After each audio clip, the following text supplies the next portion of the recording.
The sitar is a very, very natural instrument. In fact, it is so natural that some parts of the sitar are almost edible. They're made from fruits and vegetables and so on.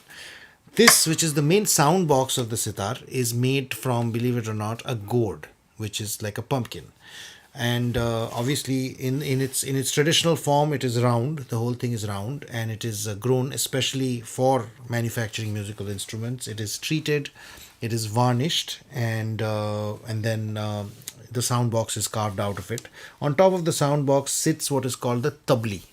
The tabli is very carefully measured in thickness so as to get the right pitch and timbre of the sound. The neck of the sitar is made from a wood which is called tune wood. Often some people use teak also instead of tune wood, but teak wood has a slightly more treble based kind of sound. The pegs are also of the same wood as obviously the neck. There are two bridges. This is actually there are three bridges. This is the main bridge through which all the main playing strings pass. And this traditionally was made from used to be made from deer horn, but deer horn being a banned substance, nowadays people have been experimenting with various kinds of resins. uh, Actually, even in the past, ivory was used for this kind of bridge, but it is my personal belief that these resins, which are now specially manufactured for creating these kind of bridges, are much better because first of all, there's much less wear and tear, and secondly, I think even from a tone point of view, they're better. This is the second bridge, which is also made from the same material over which the sympathetic strings pass. Now, a very unique thing about the sitar is these sympathetic strings.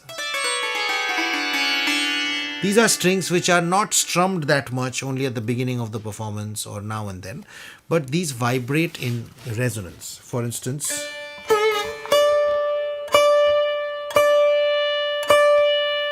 you can hear the little, or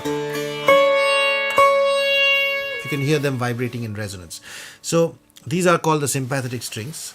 There's a third bridge here which is also made from the same kind of resin, and then there are more pegs on that side. Again, this is a modified instrument which I will talk about later, about the modifications that have been made on the instrument.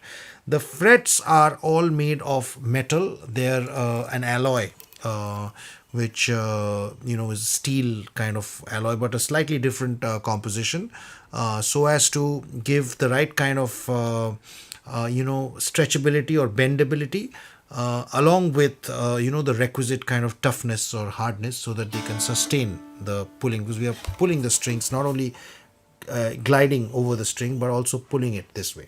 So those are the materials, and what they're used for. These are fine tuning kind of things which are called mancas, little knobs which you can move up and down to do some fine tuning. And at this end of the sitar, there's a metal part which actually holds the strings together.